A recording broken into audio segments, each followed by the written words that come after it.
एक मुलाकात ऐसी शख्सियतों के साथ जिन्होंने दिया है अपने जीवन को एक नया मुकाम।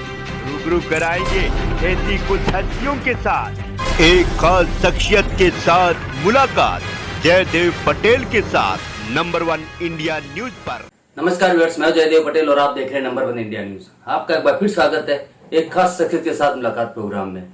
आज हम बात करेंगे 2024 लोकसभा चुनाव को लेकर के तमाम विपक्षी दल जो वहां एक गठबंधन बनाया है जिसका नाम इंडिया रखा है, इससे बीजेपी को फायदा है नुकसान, और इसी के साथ इस बार के 2024 के लोकसभा चुनाव में कौन से मुद्दे हावी रहेंगे जिसके आधार पर जनता वोट करेगी। और इससे पहले 3 राज्यों के चुनाव है, छत्तीसगढ़, मध्य प्रदेश और राजस्थान। तो इन चुनावों के नतीजों का असर लोकसभा चुनाव पर कितना दिखाई देगा, ये तमाम मुद्दे और बात करने के लिए हमारे साथ खास मेहमान है चुनाव विश्लेषक अजीत शुक्ला। अजीत शुक्ला जी, आपका बहुत बहुत स्वागत आज हमारे प्रोग्राम में। जी अजीत शुक्ला जी, आपसे मेरा पहला सवाल है कि तमाम विपक्षी महागठबंधन का नाम जो इंडिया रखा है, इससे बीजेपी को फायदा या नुकसान, और नुकसान तो कितना? देखिए, अगर नाम रखने से ये नहीं है, गठबंधन अगर हो रहा है तो जो बीजेपी विरोधी वोट है उसका बिखराव नहीं होगा, वो एकजुट होगा, एक मत होगा। लेकिन इसका एक साइकोलॉजिकल फायदा तो होगा कि क्योंकि इंडिया रखा है इसने, लेकिन इसका बहुत बड़ा फायदा होता नहीं दिख रहा है। सबसे बड़ा फायदा ये है कि ये जो अगर इन लोगों ने जो गठबंधन बनाया है, ये सरकार की जो नाकामियां हैं उसको किस तरह से उजागर करते हैं और सड़कों पर कैसे आंदोलन करते हैं।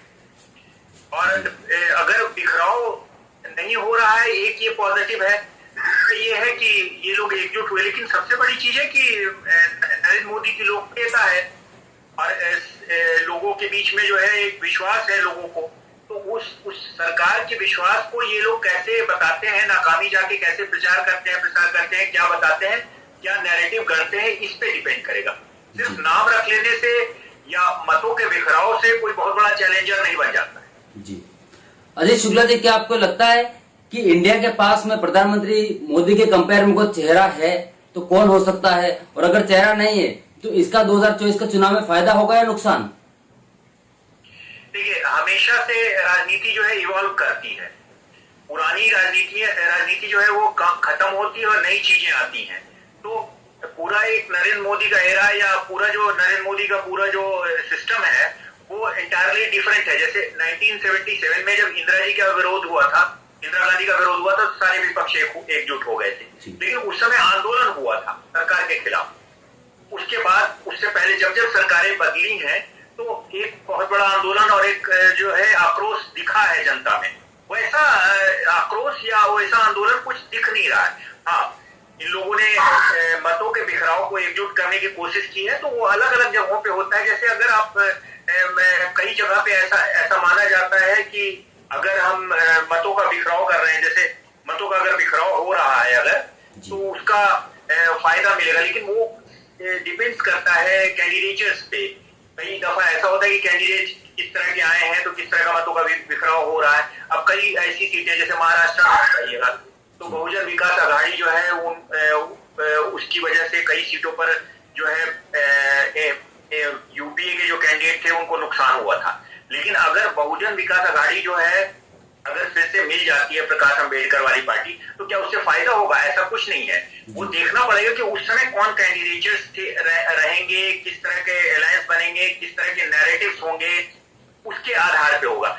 वैसे ही 2019 का जब इलेक्शन था उससे पहले थोड़ा लग रहा था राइफल का मामला था, इन सब चीजों का, लेकिन पुलवामा के बाद सारी चीजें खत्म हो गई और एक दूसरे तरह का राष्ट्रवाद उत्पन्न हो गया।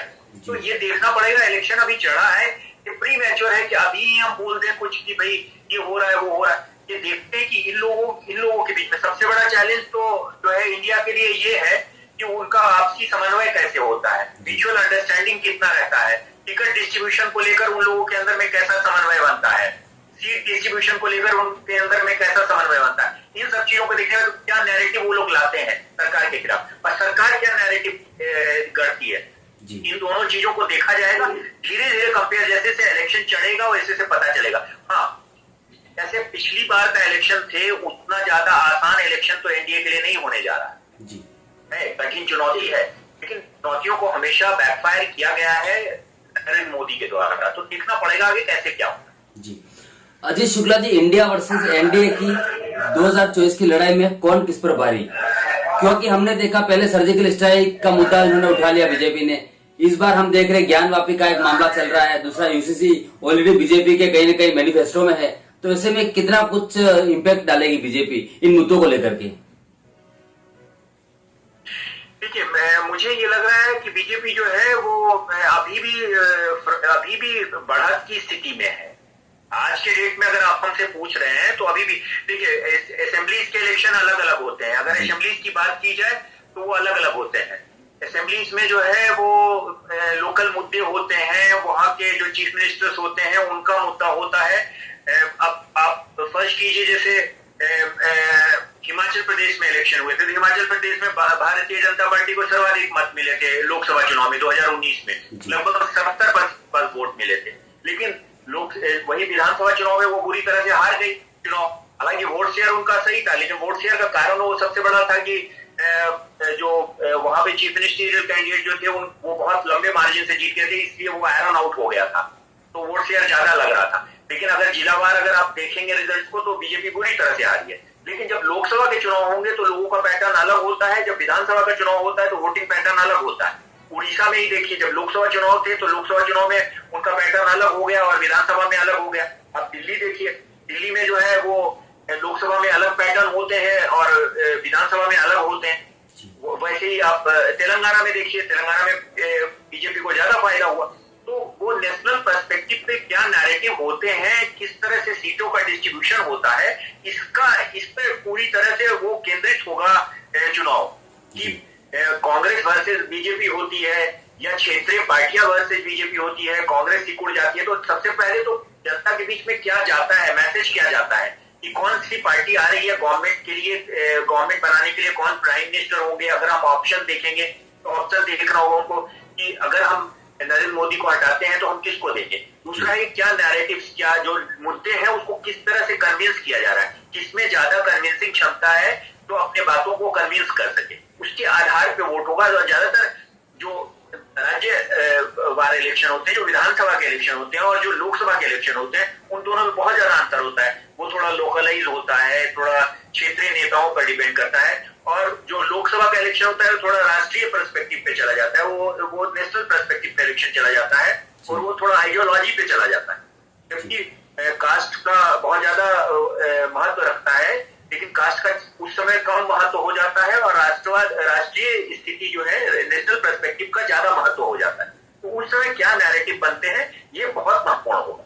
जी अजीत शुक्ला जी, अगर हम 2024 लोकसभा चुनाव की बात करें तो कौन से 3 मुद्दे ऐसे रहेंगे जो इस बार के चुनाव में हावी रहेंगे और उसी के आधार पर कहीं न कहीं रिजल्ट डिक्लेयर होगा, फिर रिजल्ट तय होना है? देखिए, अभी प्री मैच्योर है, अभी बहुत आसानी से नहीं कहा जा सकता है, अब देखना पड़ेगा आगे। देखिए, जनता के बीच में नाराजगी तो है, महंगाई को लेकर बहुत ज्यादा नाराजगी है।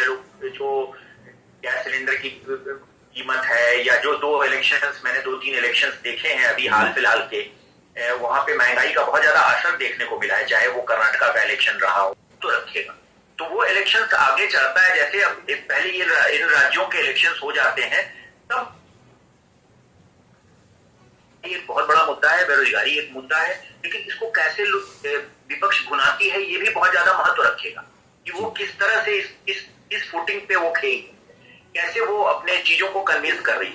दूसरा चीज है, दूसरी तरफ जो है वो राम मंदिर का निर्माण हो गया या जो इंफ्रास्ट्रक्चरल जो विकास हो रहा है वो, और सरकार का जो इकोनॉमिक पॉलिसीज हैं उन सब चीजों को, और अपने पॉलिसी जितने भी हैं जो कार्यक्रम हैं उन सब चीजों को लेकर सत्ता पच जाएगी।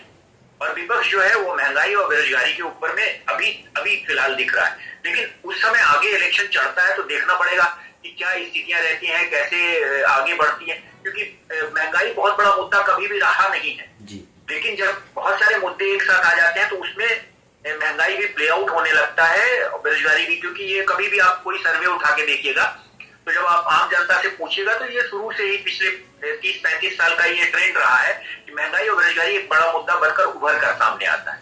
लेकिन उसके बाद क्या स्थितियां रहती हैं ये देखना बहुत ज्यादा आवश्यक हो जी। अजीत शुक्ला जी, आपसे मेरा एक क्लोजिंग क्वेश्चन है कि 2024 लोकसभा चुनाव से पहले 3 राज्यों के चुनाव है, छत्तीसगढ़, मध्य प्रदेश और राजस्थान। तो ऐसे में क्या ये राज्यों के जो चुनाव है उनके परिणाम का असर 2024 के लोकसभा चुनाव पर भी दिखेगा? निश्चित तौर पे दिखेगा, क्योंकि उत्साह आएगा। जैसे कांग्रेस में जो है वो कर्नाटक को जीतने के बाद कांग्रेस में उत्साह आया, जिस तरह से वो एग्रेसिवली कैंपेन कर रहे हैं या सोशल मीडिया के प्लेटफॉर्म पे दिख रहे हैं वो, और सड़कों पे भी दिख रहे हैं। उस तरह से देखना होगा कि आगे किस तरह से ये लोग ये करते हैं, क्योंकि ये 3 इलेक्शन जो है वो डायरेक्ट ज्यादातर जगहों पे कांग्रेस और भाजपा के बीच में फाइट। तो सबसे बड़ा जो बहुत बड़ा चैलेंजर जो बीजेपी का है वो कांग्रेस है। तो कांग्रेस अगर मजबूत स्थिति में होगी तो छोटी पार्टियों को अपने साथ समेट के लिए चलती है। अगर वो मजबूत स्थिति में होगी तो वो फायदा जो क्षेत्रीय पार्टी है, जो उनका स्ट्रेंथ है और जो कांग्रेस का स्ट्रेंथ है, वो दोनों का कंबाइंड स्ट्रेंथ होगा। तो ये देखना पड़ेगा। उत्साह तो जरूर बढ़ेगा, लेकिन लोकसभा और विधानसभा में पहले भी बोला कि लोकसभा का चुनाव और विधानसभा का चुनाव 2 अलग अलग मुद्दे और 2 अलग अलग तरीके से होते हैं। वोटिंग पैटर्न अलग अलग है। अगर नगर पालिका का कहीं पे लोकल बॉडीज के इलेक्शन होते हैं तो उसके तौर तरीके अलग होते हैं। विधानसभा के इलेक्शन होते हैं उसके तौर तरीके अलग होते हैं, वोटिंग पैटर्न अलग होते हैं, बिहेवियर अलग होते हैं। और जब लोकसभा का चुनाव होता है तो उसका वोटिंग पैटर्न और बिहेवियर अलग होता है। तो अब देखना पड़ेगा, उसका प्रभाव ये पड़ेगा कि उनके अंदर उत्साह आएगा, उनके कार्यकर्ताओं के अंदर उत्साह आएगा, उनके नेताओं के अंदर उत्साह आएगा। अगर वो बढ़िया प्रदर्शन, अगर खराब प्रदर्शन करते हैं तो उनको निराशा हाथ लगेगी, तो वो बैकफुट पे जाएंगे। ये उसका असर होता है। जी अजीत शुक्ला जी, आपने हमारे लिए समय निकाला, उसके लिए आपका बहुत बहुत धन्यवाद।